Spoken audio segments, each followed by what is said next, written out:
Olá, bem-vindos a esta análise. Hoje a gente vai mergulhar em alguns conceitos fundamentais do direito constitucional brasileiro, olhando o material que a gente recebeu. O foco é neoconstitucionalismo, o conceito mesmo de Constituição e como ela é interpretada, como ela evolui, né? A ideia é pegar o essencial disso tudo. Exato. A gente vai, destrinchar essas ideias, sabe? Ver como a Constituição sai do papel, vira uma força real que organiza o Estado e garante direitos. Isso mexe com tudo, desde a estrutura lá de cima do poder até o dia a dia das pessoas. Legal. Então, começando pelo neoconstitucionalismo. Parece um nome novo, né? Mas o que ele realmente muda em relação ao jeito mais, digamos, clássico de pensar a Constituição? Ótima pergunta.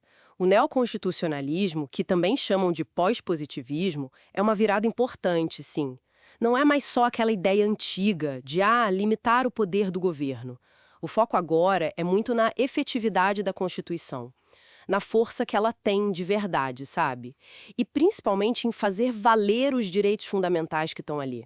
A gente supera aquela visão de que só a lei como não manda. A Constituição, que é cheia de valores, a gente diz axiológica por isso, ela passa a ser o centro de tudo no direito. Uhum.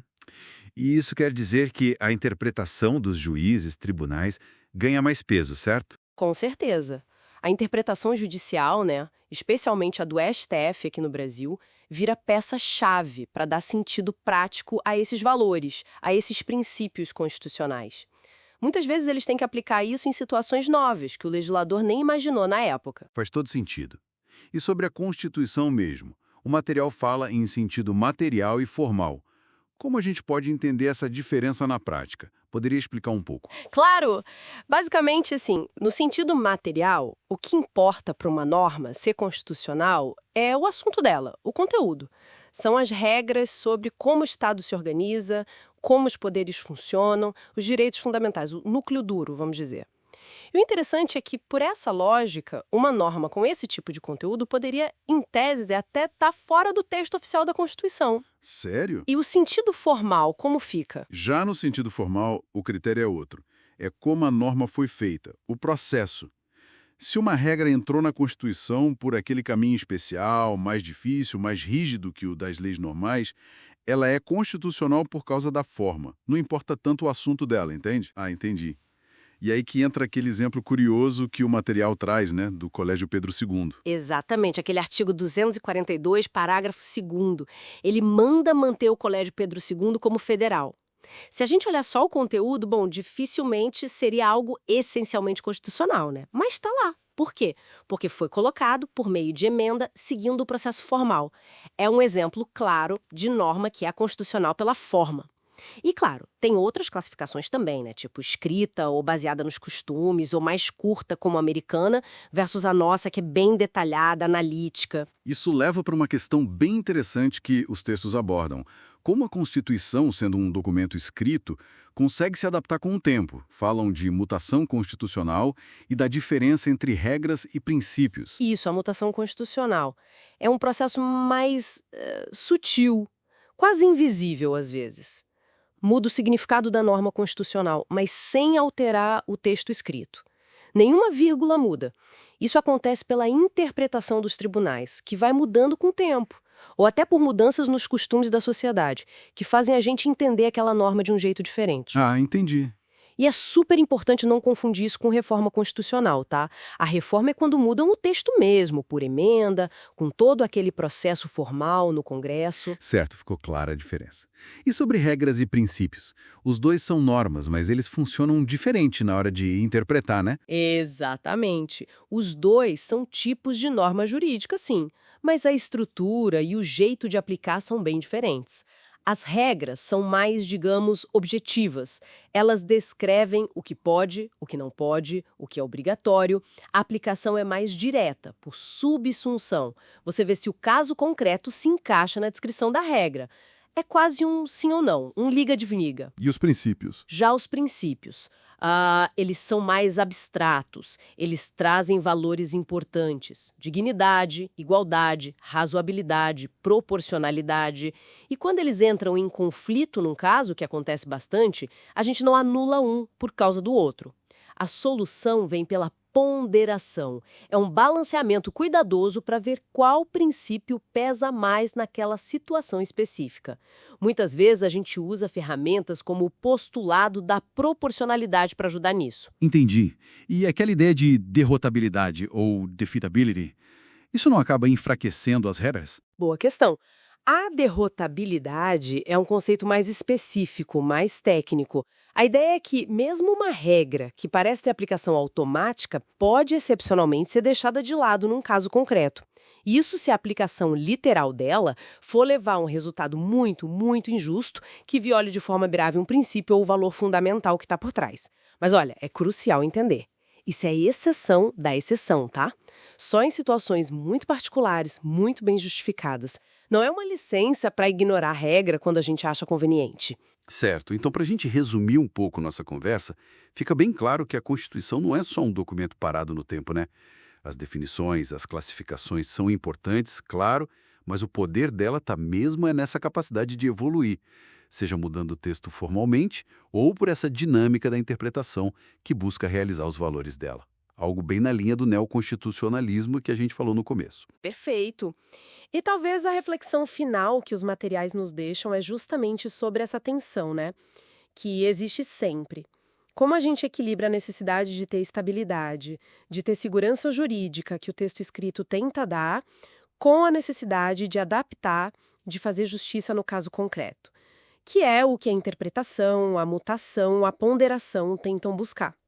Pensar em como essa tensão se resolve no dia a dia é fundamental para entender a vitalidade e também os desafios da nossa ordem constitucional, da nossa democracia. Bem-vindos à nossa análise.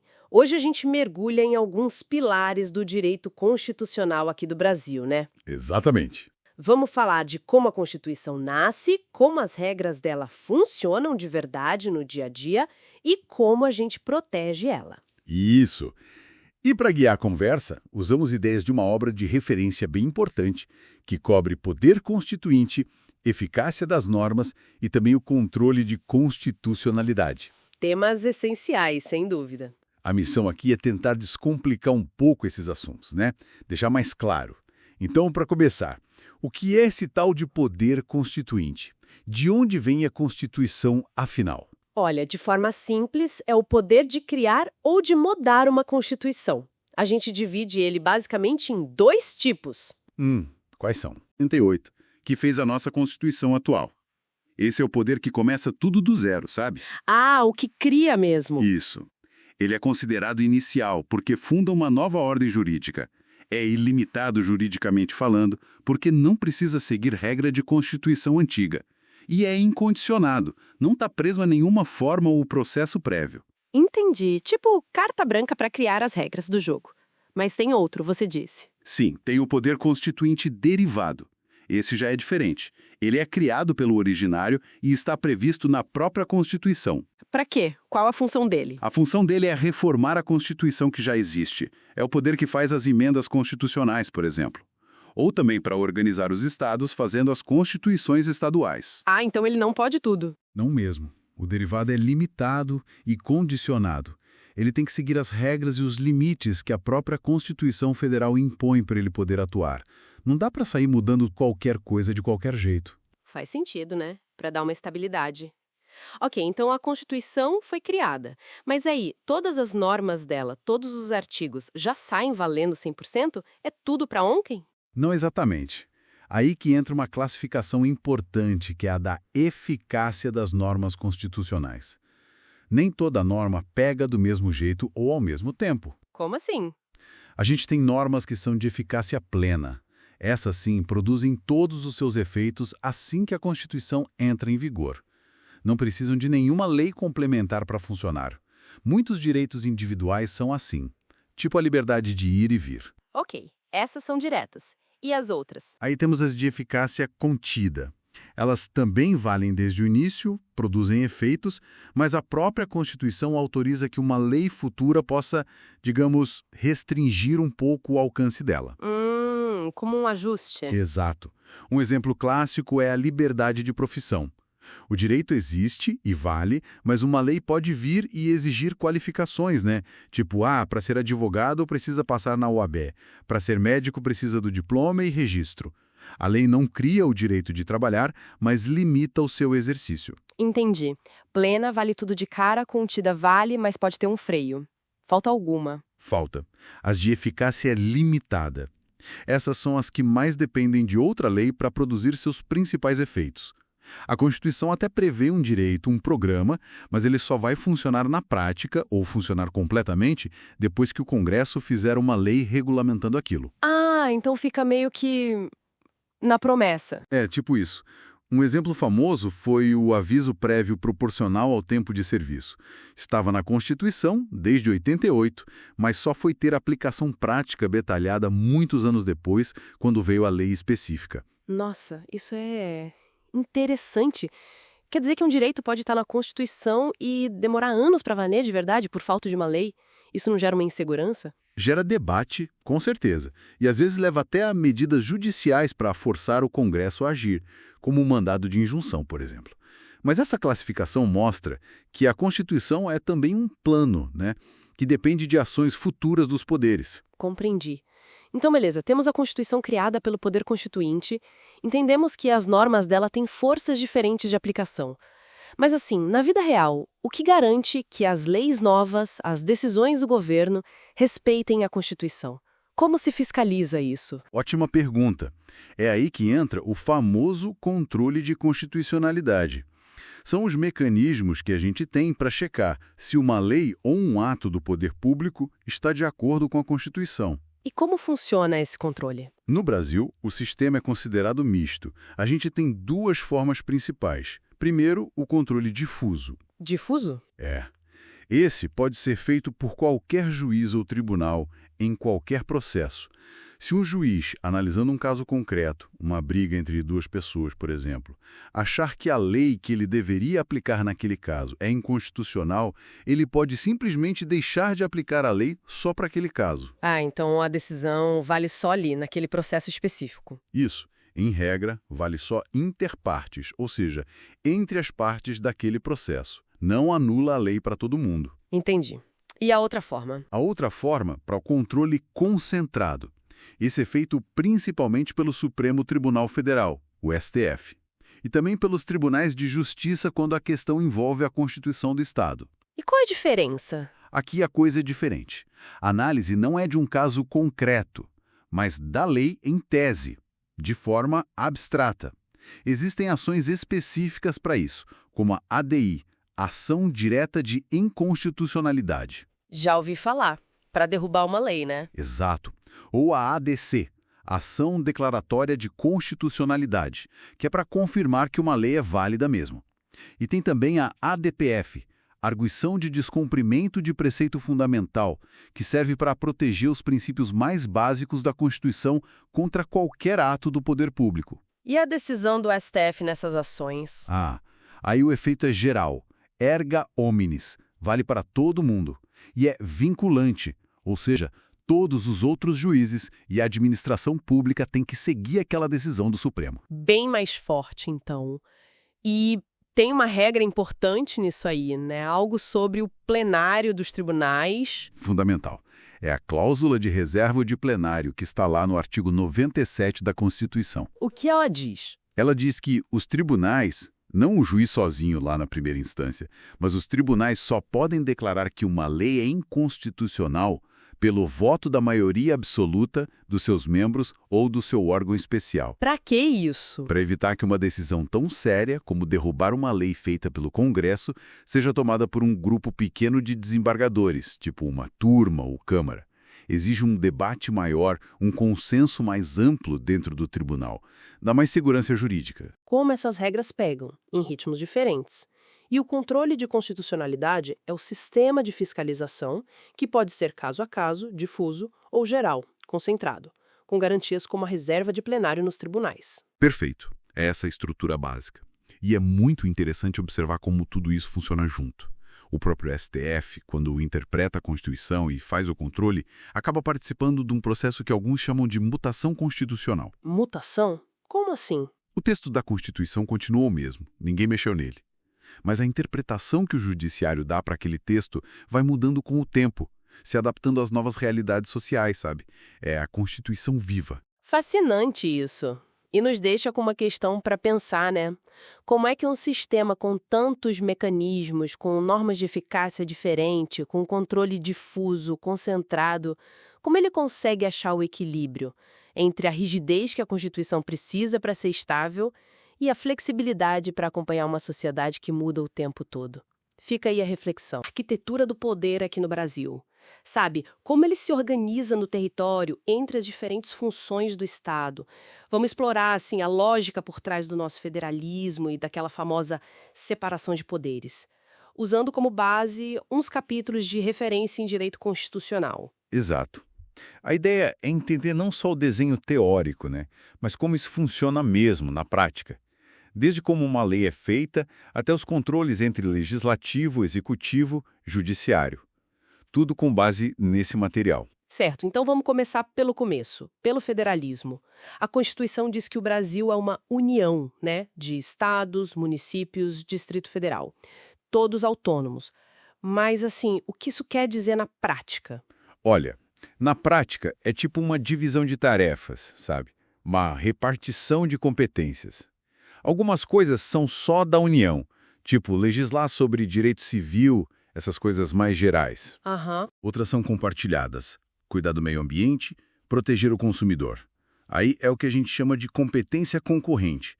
A União dá as normas gerais e os estados e municípios podem complementar, adaptar para a realidade local.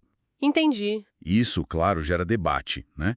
A gente vê leis estaduais sobre cigarros, sobre amianto, que às vezes vão lá e testam os limites dessa autonomia, desafiam um pouco as regras federais. É bem dinâmico. Faz sentido.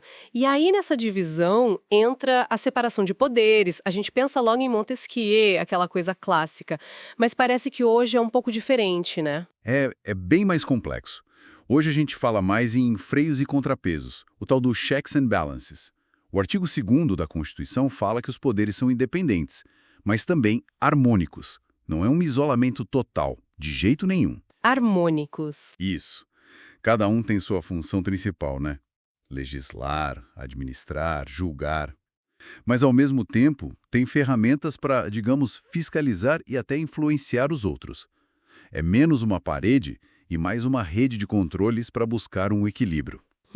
É aí que a coisa fica interessante mesmo. Vamos ver então na prática, poder por poder. Começando pelo legislativo, quais são as ferramentas mais, assim, evidentes desse poder? Ah, sem dúvida. As CPIs, as comissões parlamentares de inquérito, são um exemplo forte. Elas têm um poder de investigação bem parecido com o da justiça, sabe? Podem quebrar sigilo bancário, fiscal. Puxa. E o interessante é que isso vale também, por simetria, para CPIs nos estados. É um instrumento de controle bem poderoso sobre o executivo, sobre a administração em geral. E tem também as imunidades dos parlamentares, né? Aquilo de proteger a opinião, o voto. Isso também entra nessa lógica de independência? Sim, totalmente. São garantias para que o mandato seja exercido com liberdade, sem pressões indevidas. E olha, não dá para esquecer da participação popular. Ah, sim. A iniciativa popular de lei permite que cidadãos proponham projetos. Mesmo que precise de um caminho formal no Congresso para virar lei, foi assim que surgiu a lei contra a compra de votos, por exemplo. Mostra que a sociedade pode sim pautar o legislativo. Legal. Agora, pulando para o executivo. Além de administrar, claro, qual o papel dele nesse jogo de freios e contrapesos, principalmente na criação das leis? Então, o executivo tem um papel chave aí. Ele pode aprovar, que é a sanção, ou rejeitar, que é o veto, os projetos que vêm do Congresso. O veto é um freio bem claro, né? Sim. Mas aí vem o contrapeso. O Congresso pode derrubar esse veto. É um exemplo clássico dessa dinâmica. E tem mais. O Executivo edita decretos para regulamentar as leis, para detalhar como elas vão ser aplicadas. Certo, os decretos regulamentares. Isso. Só que, se o Executivo exagerar, se o decreto for além do que a lei permite, o Congresso pode sustar esse decreto. É uma tensão constante ali sobre o poder de regulamentar. Entendi. E para fechar esse ciclo, o judiciário, o guardião da Constituição, qual a principal ferramenta dele nesse sistema todo? Bom, além da função básica de julgar os conflitos, né, resolver as disputas com base na lei, a função talvez mais crucial seja o controle de constitucionalidade. Ah, verificar se as leis estão de acordo com a Constituição. Exatamente. Ver se as leis, os atos do governo, enfim, se estão batendo com o que diz a Carta Magna. Isso pode acontecer num caso específico, por qualquer juiz, é o controle difuso, ou em ações diretas lá no Supremo Tribunal Federal, que é o controle concentrado. E tem as justiças especializadas também, né? Como a militar nos estados. Sim, a estrutura é complexa e tem uma regra importante, a reserva de plenário. Um tribunal só pode declarar uma lei inconstitucional se a maioria absoluta dos seus membros, ou do seu órgão especial, votar nesse sentido. Isso evita decisões, digamos, apressadas sobre a validade de uma lei. Garante mais debate. Faz todo sentido. Então, o quadro geral que a gente tem é de uma engenharia bem complexa, né? Um país federal, com poder dividido no território, e uma separação de poderes que divide as funções, mas com muitas conexões, muitos controles entre eles. Exato. E isso, acho, leva a uma reflexão importante. Essa rede toda de freios e contrapesos é fundamental para a democracia funcionar, para evitar que um poder se sobreponha aos outros, né? Para evitar a tirania. Pois é. Mas o grande desafio, o desafio constante, é fazer com que essa rede funcione para o equilíbrio, para proteger direitos e não para gerar um bloqueio mútuo, uma paralisia ou até mesmo um abuso de poder por um dos lados. Uhum. A própria história recente, como o Supremo lidou com a perda de mandato de parlamentares condenados, a gente viu interpretações mudando entre casos famosos. Isso mostra bem como esse sistema está vivo, sabe? Em constante tensão, em constante reinterpretação. É verdade. No fim das contas, a efetividade desse arranjo todo depende muito da responsabilidade de cada ator nesse jogo, né? É um sistema dinâmico e que exige vigilância constante. Vamos olhar as funções essenciais da justiça, que está lá no capítulo 12, Certo. a defesa do Estado e das instituições democráticas, no 13, e principalmente direitos e garantias fundamentais, o famoso capítulo 14. O título segundo, né? Essencial. Exato. A ideia é entender melhor esses pilares. E para começar, um ponto que sempre chama atenção. Aquela história de que os direitos fundamentais têm aplicação imediata. É isso mesmo? É isso mesmo. Está lá no artigo 5º, parágrafo 1º. Aplicação imediata. Mas o interessante, e que Lenza explica bem, é que essa imediatice não é igual para tudo, né? Ah, não é? Como assim? Não. A doutrina, tipo o José Afonso da Silva, que Lenza cita, classifica a eficácia, tem as normas de eficácia plena. Essas sim, são diretas, imediatas, integrais, autoaplicáveis. Tipo, direito de ir e vir. Vale na hora. Exatamente. Essa é a plena. Mas aí tem as de eficácia contida. Elas também valem de forma direta e imediata, mas a própria Constituição ou uma lei podem, restringir um pouco o alcance dela.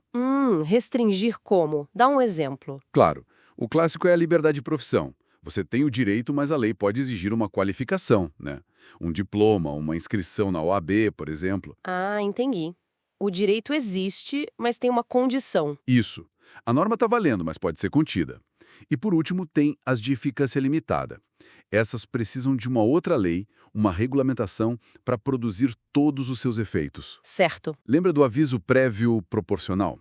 Antes da lei que disse como calcular, ele estava lá na Constituição, mas não dava para aplicar direito.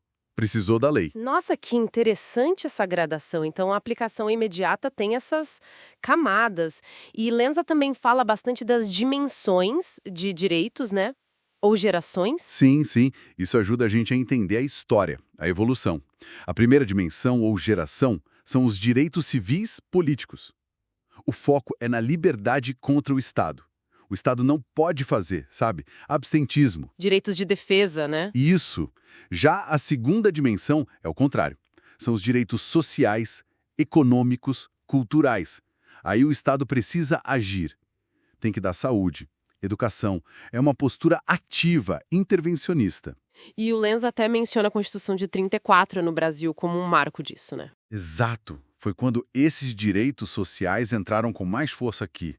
É uma virada de chave importante, do Estado mínimo para o Estado social, que tem deveres de prestação. Parece que o coração de tudo isso é a tal da dignidade da pessoa humana. Sem dúvida nenhuma. Artigo 1º, inciso 3, fundamento da República. É como se fosse o princípio mãe, sabe? De onde todos os outros direitos derivam. O super princípio. Exatamente. E o legal é que ela não vale só na relação da gente com o Estado. Ela se espalha, irradia para as relações entre as pessoas também. Ah, tipo num contrato de aluguel ou no trabalho? Isso. É o que o Lenza chama de eficácia horizontal dos direitos fundamentais. A Constituição influenciando o direito civil, o direito do trabalho, as relações privadas. Uau, isso é bem forte mesmo. E para garantir que esses direitos funcionem na prática, tem instrumentos, né? Tipo o mandato de segurança, o que o Lenza destaca aí. Ele protege o direito líquido e certo. Líquido e certo. O que é isso exatamente? É aquele direito que é claro, evidente, que você não precisa de muita prova para demonstrar, sabe? E que não está protegido por habeas corpus ou habeas data. E a bronca tem que vir de uma autoridade pública ou alguém agindo como se fosse. Entendi. Contra um ato ilegal ou abuso de poder? Perfeito. E Lenza mostra a evolução, né? Tem o MS individual, para cada um, e o coletivo, que partidos políticos, sindicatos podem usar. É uma ferramenta de controle poderosa. Falando em proteção, e os tratados internacionais de direitos humanos? Eles têm um lugar especial nessa história? Tem sim, isso é super importante. A Emenda 45 de 2004 mudou o jogo. Ela diz que Tratado de Direitos Humanos aprovado do jeito especial, 2 votações, 3/5 dos votos em cada casa do Congresso... Um processo mais difícil, né? Bem mais. Esses tratados valem como emenda constitucional. Entram para o bloco de constitucionalidade, com a mesma força da Constituição. E os que não são aprovados assim? Aí o STF decidiu, num caso famoso que o Lenza comenta, o RE 466-343, que eles têm o status supralegal. Supralegal, o que é isso? Acima da lei? Exato. Abaixo da Constituição, mas acima das leis comuns. Isso significa que eles podem paralisar uma lei comum que seja contrária a eles. Como aconteceu com a prisão do depositário infiel? Precisamente. A Constituição permitia, mas como o Pacto de São José da Costa Rica, que é um tratado desses, proíbe, o STF disse que a regra do pacto prevalece sobre a lei que permitia a prisão nesse caso. A regra supralegal afastou a lei. Que complexo, mas faz sentido a hierarquia. Agora mudando um pouco, mas ainda ligado. Se temos todos esses direitos, como a Constituição se protege o Estado e a democracia se a coisa apertar? Aí entram os capítulos 13 e 12, né? Exatamente. O capítulo 13 trata da defesa do Estado e das instituições. É onde estão o estado de defesa, o estado de sítio. Situações bem excepcionais. Muito excepcionais. Permitem restringir direitos temporariamente, para conter crises gravíssimas, tipo comoção interna ou guerra. E tem a intervenção federal também, que é outra medida drástica para manter a unidade do país ou o funcionamento dos poderes. São ferramentas de último caso, então. Sim, e com o controle do Congresso. Não é para usar de qualquer jeito. São para preservar a própria ordem constitucional. E aí entra a conexão com o capítulo 12 das funções essenciais à justiça. Ministério Público, Advocacia, Defensoria. Isso. Essas instituições não só atuam no dia a dia para garantir direitos, mas também são cruciais como controle, como freios e contrapesos, inclusive nessas situações de crise. Garantem que, mesmo as medidas de exceção, não virem arbítrio. Então, é um sistema. Direitos, garantias para esses direitos e mecanismos para defender o próprio sistema com instituições de controle. Faz sentido. É um pacote completo, né? Vimos a aplicação imediata dos direitos, mas com aquelas diferenças de eficácia. Vimos as dimensões históricas, a força da dignidade humana, garantias como o MS, o lugar especial dos tratados, as instituições de justiça e os mecanismos de defesa do Estado. Certo. E nada disso é uma foto estática, né? A interpretação muda. A sociedade muda. Pois é. E essa nossa análise deixa uma pulga atrás da orelha, né? Pensando nesse mundo em transformação, nos desafios para a democracia. Como será que a interpretação de tudo isso, dos direitos, das garantias, até desses mecanismos de defesa do Estado, vai conseguir se adaptar no futuro para continuar protegendo o que é essencial na Constituição, mesmo sem mudar o texto escrito? Uma ótima pergunta para a gente continuar pensando. Com certeza. E exploramos bastante hoje, mas claro, é só um recorte dessa imensa conversa constitucional. Vai dar uma olhada num fenômeno bem interessante do direito constitucional aqui do Brasil. Vamos aos trechos do material para guiar nossa conversa. Uhum. A gente sabe, né, que a nossa Constituição é chamada de rígida. Mudar ela formalmente, lá no Congresso, é um processo bem complicado. Sim, exige um quórum alto, discussões. Exato. Mas a vida não para, né? A sociedade evolui, surgem novos problemas. Como é que a Constituição lida com isso sem ter uma emenda constitucional a toda hora? Então, essa é a grande questão. Além das emendas, que são as mudanças formais, no texto mesmo, Certo. existe uma coisa muito importante chamada mutação constitucional. Mutação constitucional. Só interessante. O que é isso exatamente? É um processo, assim, informal. Bem importante isso. Informal. Informal. É. O texto da lei, a norma escrita, continua lá, igualzinha. Mas o sentido dela, sabe, a interpretação, o alcance, isso muda com o tempo. Peraí. Quer dizer que não precisa de votação no Congresso, não mexe na redação da lei, mas o jeito de entender ela muda. Exatamente isso. E essa mudança pode vir de vários lugares. Tipo, Pode ser por novas interpretações dos tribunais, principalmente do Supremo, do STF. Pode ser pela evolução dos costumes da sociedade, ou por mudanças na realidade mesmo, social, política. fascinante. Então a letra da lei fica, mas o espírito dela, a aplicação no dia a dia, pode mudar. Tem algum exemplo prático disso no material que a gente viu? Tem sim, claro. Um exemplo que o material cita bem ilustrativo foi uma mudança de entendimento do STF sobre quem julga habeas corpus. O habeas corpus, aquela garantia fundamental contra a prisão ilegal, né? Isso. A dúvida era sobre habeas corpus contra decisões das turmas recursais dos juizados especiais. Sabe aquelas causas menores? Sei. Para onde ia esse habeas corpus? Pois é, tinha uma discussão. E o STF, então, reviu a interpretação que ele fazia da Constituição sobre competência e ele decidiu, sem mudar a Constituição, que a competência seria dos tribunais de justiça dos estados.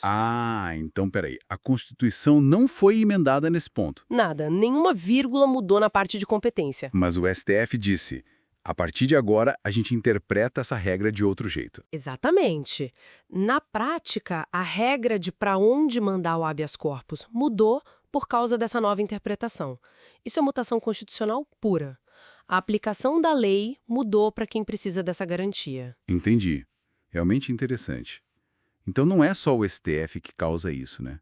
O material falou de costumes, da realidade social. Sim, tudo isso pressiona por novas leituras. É o que a gente chama de força normativa da Constituição. Força normativa.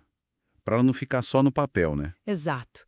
É a busca para dar o máximo de efeito aos princípios que estão lá na Constituição, adaptando eles para a realidade de hoje. Novas tecnologias, desafios econômicos, mudanças nos valores sociais. E aí os juízes usam aqueles princípios de interpretação tipo proporcionalidade, razoabilidade. Norma que seja mais justo, mais adequado para o momento. Mas imagino que isso gere um debate, né? Porque se a interpretação pode mudar tanto o sentido, onde fica a segurança? Onde fica a certeza do que a lei diz? É aí que está o ponto delicado. A tensão existe. Até onde o judiciário pode ir nessa atualização?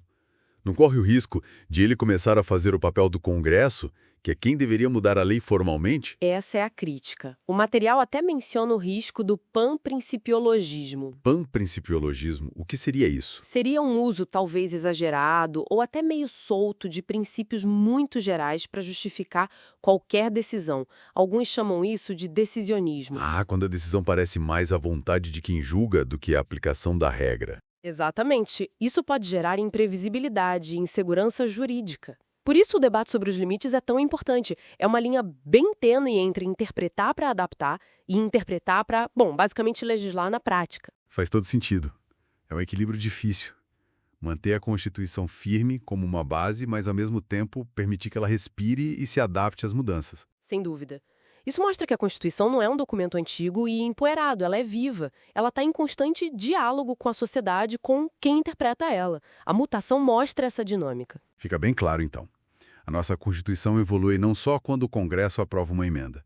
Essa reinterpretação, a mutação constitucional, é um jeito vital dela continuar relevante para a gente. Precisamente. Isso deixa a gente com uma questão para pensar, né? Que vem justamente desse debate sobre os limites. Uhum. Se a interpretação tem esse poder todo de transformar, como é que a gente garante que ela seja usada para concretizar o que está na Constituição sem passar por cima do processo democrático de reforma lá no Congresso? Qual é a fronteira? Onde termina a interpretação que adapta e onde começa uma reescrita da Constituição pelos tribunais? Uma pergunta fundamental, sem dúvida, para a nossa democracia. Vamos investigar isso juntos. Isso aí. O material do Lenza é ótimo para a gente traçar um caminho, sabe? Pela nossa Constituição de 88. Desde a estrutura mesmo. Até como ela tenta, né, moldar a realidade do Brasil nesses campos aí que você mencionou. Vamos conectar essas ideias. Legal.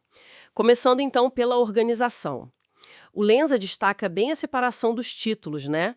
O 7º da ordem econômica e financeira e o 8º da ordem social. E nos trechos que a gente viu, isso é colocado como uma novidade da Constituição de 88. Qual que é a grande sacada aí por trás? Olha, essa separação, ela não é só formalidade, sabe? Ela marca bem a chegada do Estado Social aqui no Brasil, de forma mais consolidada. A gente sai daquele modelo mais liberal clássico, né? Que focava muito nas liberdades individuais, os direitos de primeira dimensão, para um Estado que assume a responsabilidade de garantir direitos sociais, saúde, educação, previdência, a segunda dimensão. Entendi. E o título 8º da Ordem Social, ele detalha isso bem ali nos artigos 193 a 232. Trata de temas que aparecem nos exemplos dos trechos, né? Tipo Seguridade Social, o Fundeb para Educação, Cultura. É o Estado agindo mais, buscando reduzir desigualdade. Entendi. Então, a ordem social, capítulo 19, que você mencionou, é essa face mais ativa, mais protetora do Estado, certo? E a ordem econômica, o capítulo 20, como ela se encaixa nisso? Ela parece ter tido um pouco menos de destaque nos trechos, mas é um título inteiro também, né? Bem observado. É verdade, os trechos talvez foquem menos, mas o Lenza aborda sim. A ordem econômica, ali nos artigos 170 a 192, é vista como um espaço de tensão, mas também de equilíbrio. A Constituição tenta, assim, conciliar a livre iniciativa, que é um pilar do capitalismo, com outros princípios importantes, como a função social da propriedade, a defesa do consumidor e também a redução das desigualdades, né, regionais e sociais. Ah, então a economia não é um fim em si mesma. Exato! Ela tem que servir aos objetivos sociais e, principalmente, à dignidade da pessoa humana. Esse é o princípio maior de tudo, né? E falando em princípios, o capítulo 21 nos trechos reforça muito isso, a dignidade da pessoa humana, lá no artigo 1º, inciso 3.